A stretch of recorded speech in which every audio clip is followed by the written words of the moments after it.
మాట్లాడుకుందాం. ప్రతి ఒక్కరూ మేము పరిశుద్ధ గ్రంథాలు తీసి మొదటిగా ప్రార్థన ఎక్కడ స్టార్ట్ అయింది? ప్రార్థన అనే మాట మనము ఆదికాండం నుంచి ప్రార్థన స్టార్ట్ అవ్వలేదు.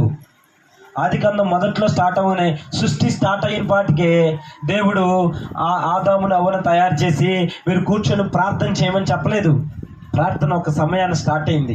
అది కృతజ్ఞతాస్తుతులు చెల్లించే విధంగా అది మనకి మొదలవుతుంది. ఒకసారి మనం చూసినట్లయితే పరిశుద్ధ గ్రంథంలో నుండి ఆదికాండము 4వ అధ్యాయము.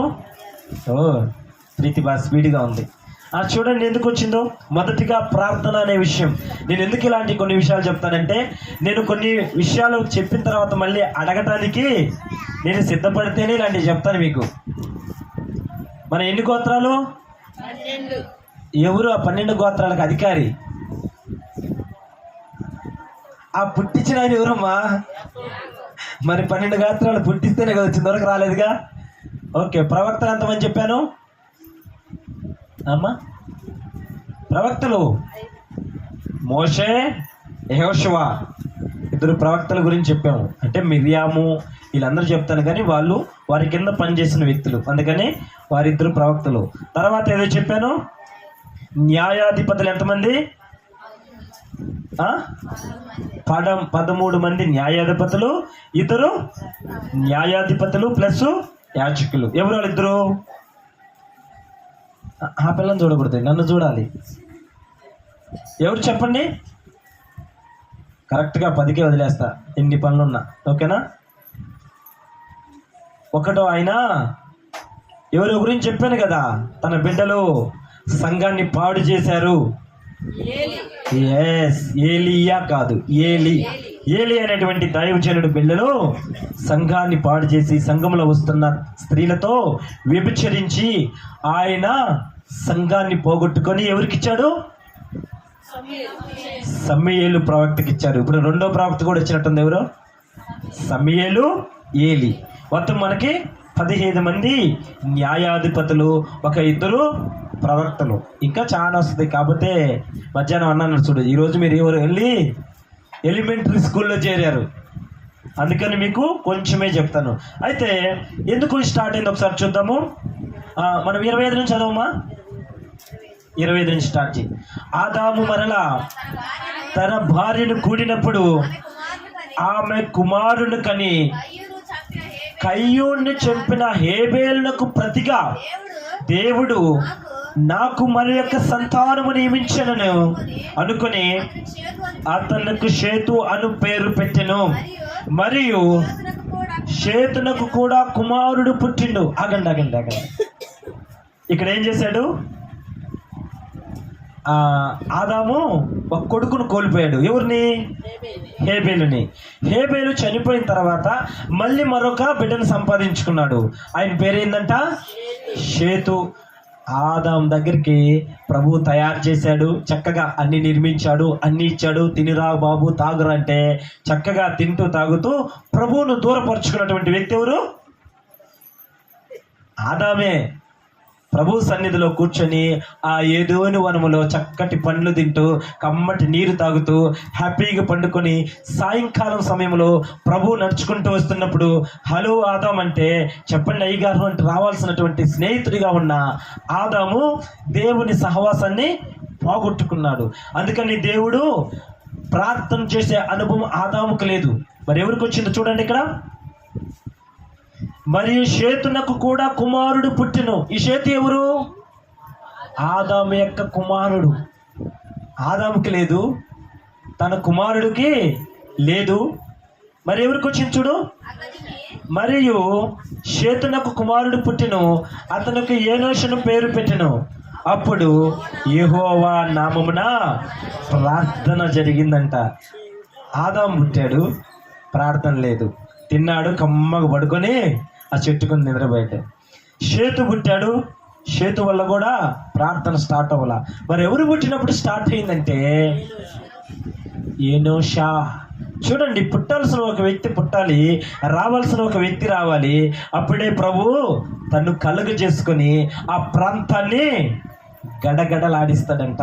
మనం చూసినట్లయితే యేసన్న ఆయన జీవ చరిత్ర మనం చూస్తే నెల్లూరు జిల్లాలో ఉన్నప్పుడు ఆయన ఒక రకమైన వ్యాధితో బాధపడి ఆయన రక్తము కక్కుంటూ ఆ బజార్లలో వీధులలో తిరిగి పడేసినటువంటి ఆహారం తీసుకొని ఆ ఆహారం పడేసిన ఆహారం దొంగతనం తీసుకొని తింటుంటే అది దొంగలించానని ఎవరైనా కొడతారని భయపడి పారిపోయిన సమయంలో ఉన్నటువంటి యేసన్న, పెళ్ళి లేదు, పటాకులు లేవు, మంచి వయసులోకి వచ్చి 20 సంవత్సరాల వయసులో ఉన్నటువంటి యవ్వన బిడ్డ.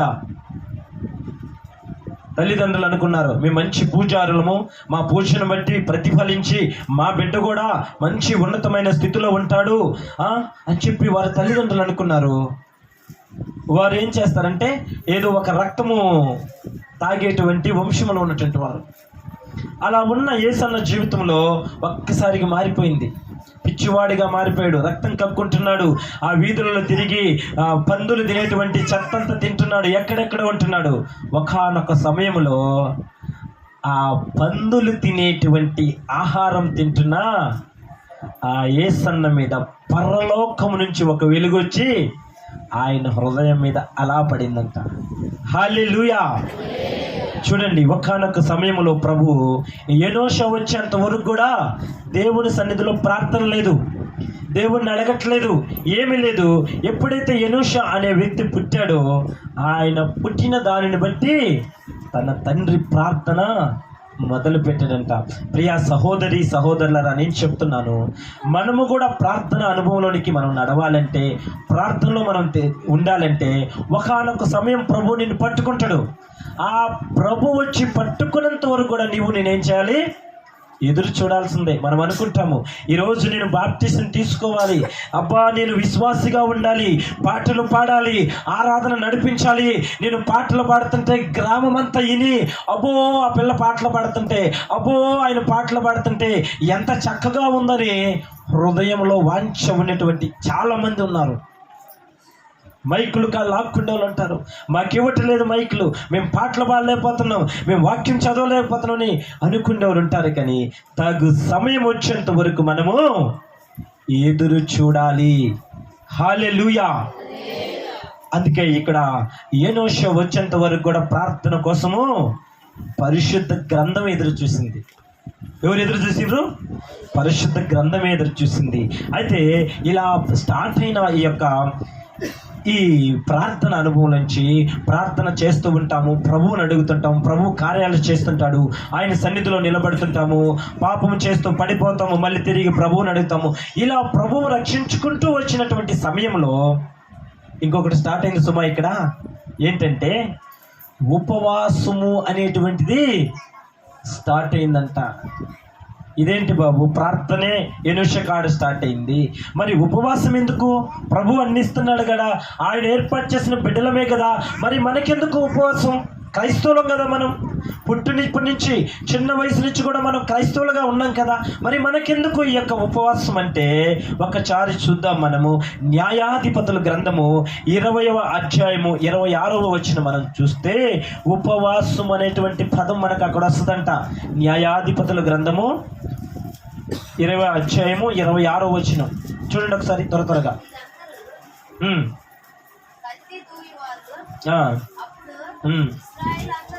పేజీ నెంబర్ చెప్పు ఒకసారి త్వరగా. 218.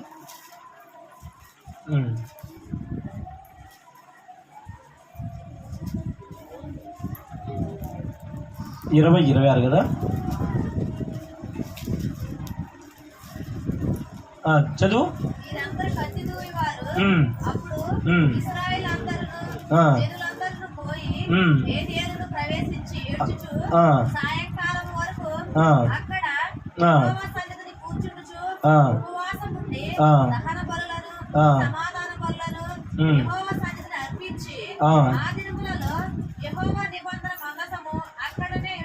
చాలా ఆగండి.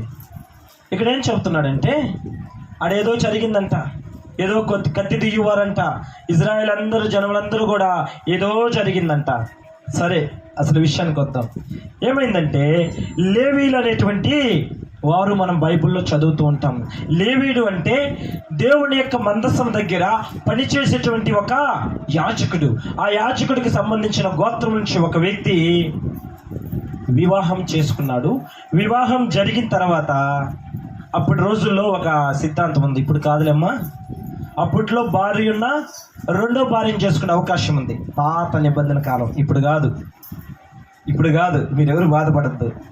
పాత నిబంధన కాలంలో భార్య ఉన్న ఆ యొక్క పురుషుడు మరో భార్యను చేసుకునే అధికారం ఉంటుంది. అది ఉపపత్ని అనేటువంటిది ఉంది. అయితే మనం గమనించినట్లయితే 19వ అధ్యాయం నుంచి ఒకసారి చదువుకుంటూ పోతే అక్కడ చక్కటి మాటలు ఉంటాయి. అక్కడ అప్పుడు ఇజ్రాయేలు రాజులోని దినములో లేవీయుడైన ఒకడు ఎఫ్రాయిముల మాన్యము ఉత్తర భాగం పరదేశిగా నివసించుండెను. అతడు యూదా బెత్లెహేము నుండి ఒక స్త్రీని తనకు ఉపపత్నిగా తెచ్చుకొనగా అతని ఉపపత్ని అతనిని విడిచి ఒకరితో వ్యభిచరించి యూదా బెత్లెహేములను తన తండ్రి ఇంటికి పోయింది. కాకండి, ఇవేం చేసిందంటే ఒక అమ్మాయిని చూసి పెళ్లి చేసుకున్నాడు. భార్య ఉంది ఇతనికి, ఇంకొక అమ్మాయిని చూసి పెళ్లి చేసుకుంది. అయితే ఈ పెళ్లి చేసుకున్నటువంటి ఈ లేవీయుడు ఏం చేశాడంటే అనుకోకుండా ఒకరోజు ఏదో తన పని మీద పోయినప్పుడు తన భార్య తప్పు చేసింది. తప్పు చేసినప్పుడు అతను ఏం చేశాడంటే తన భార్యని వదిలేశాడు. వదిలేసిన సమయంలో ఆ వ్యక్తి ఏమైందంటే తన తండ్రి ఇంటికి వెళ్ళిపోయింది. కొన్ని దినములైన తర్వాత ఈ లేవీయుడు వెళ్ళి, సరే ఏది ఏమైనా నా భార్యే కదా, సరే క్షమించి నా భార్యని తీసుకొచ్చుకుందామని ఆమెను తీసుకోవటానికి తన మామగారింటికి వెళ్ళి ఆ స్త్రీని తీసుకొని రావటానికి సిద్ధమైనప్పుడు వారి మామ ఒక 4-5 దినాలు రేపెళ్ళదు, ఈరోజు సాయంత్రం అయింది, రేపెళ్ళదు అని చెప్పి ఒక 5 దినాలు నిలబెడతాడు. 5 దినాలు నిలబెట్టిన తర్వాత 6వ దినాన కొంచెం పెందల కాడలేసి, మామయ్య ఇక నేను ఉండలేను, నా భార్యని తీసుకొని నేను వెళ్ళిపోతాను నా ఇంటికి అన్నప్పుడు వారు బయలుదేరి కొంచెం దూరం వచ్చిన తర్వాత ఎఫ్రాయిము అనేటువంటి మాన్యము దగ్గరకు వచ్చినప్పుడు చీకటి పడుతూ ఉంటుంది.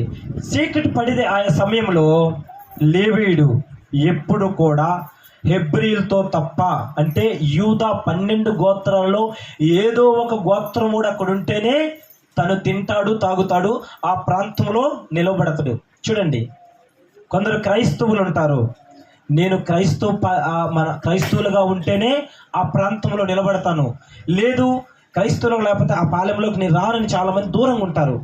అలాగనే ఈ యొక్క లేవీయుడు కూడా మా ప్రజలుంటేనే నేను ఉంటానని సాయంత్రం వేళలో ఎఫ్రాయిము అనేటువంటి మాన్యం దగ్గర ఒక లేవీయుడు కనిపిస్తే బెన్యామీను వంశస్థుల దగ్గరికి ఈ వ్యక్తి పోయి ఆ రాత్రి వేళ సమయంలో అతను ఏం చేస్తాడంటే ఆ రాత్రి అంతా అక్కడ ఉండొచ్చు, ఇతను లేవీయుడే కదని ఒక ముసలాయన దగ్గర ఆ రాత్రి ఉండటానికి ఇష్టపడతాడు. ఆ రాత్రి వేళ సమయంలో అతను అక్కడ ఉంటున్నప్పుడు అప్పుడు ఏం జరిగిద్దంటే, ఏమ్మా 10 కూడా కాలేదు కదా నాన్న, 10 కల్లా అయిపోతాలి, ఎంత టైం చూడనా. అయితే ఆ వ్యక్తి ఏం చేస్తాడంటే ఆ రాత్రంతా తన భార్య ఇద్దరు కలిసి ఆ ముసలి వ్యక్తి ఇంటి దగ్గర ఉన్నప్పుడు బెన్యామీను గోత్రికులైనటువంటి కొందరు ఆ ప్రాంతంలో నివాసం ఉన్నారు. బెన్యామీను గురించి నేను చెప్పాను, ఏం చెప్పాను? బెన్యామీను చీల్చేడి తోడేలు వంటి స్వభావం కలిగాడు. ఇంకా బెన్యామీను ఎట్లాంటి వాడు? చాలా చెప్పి ఆయన గురించి, ఆయన స్వభావాలు, ఆయన గొప్పతనాలు. అలాంటి దేవుని సన్నిధిలో భయం లేనటువంటి బెన్యామీను గోత్రంలో ఆ లేవీయుడు తన భార్య అక్కడ ఉన్నప్పుడు ఆ రాత్రి వేళ సమయంలో అనేక మంది పురుషులు ఆ ప్రాంతంలోకి వచ్చి ఆ ముసలాయన్ని డిమాండ్ చేస్తారు, నీ ఇంటిలో ఉన్నటువంటి ఆ యొక్క స్త్రీని బయటికి పంపిస్తావా?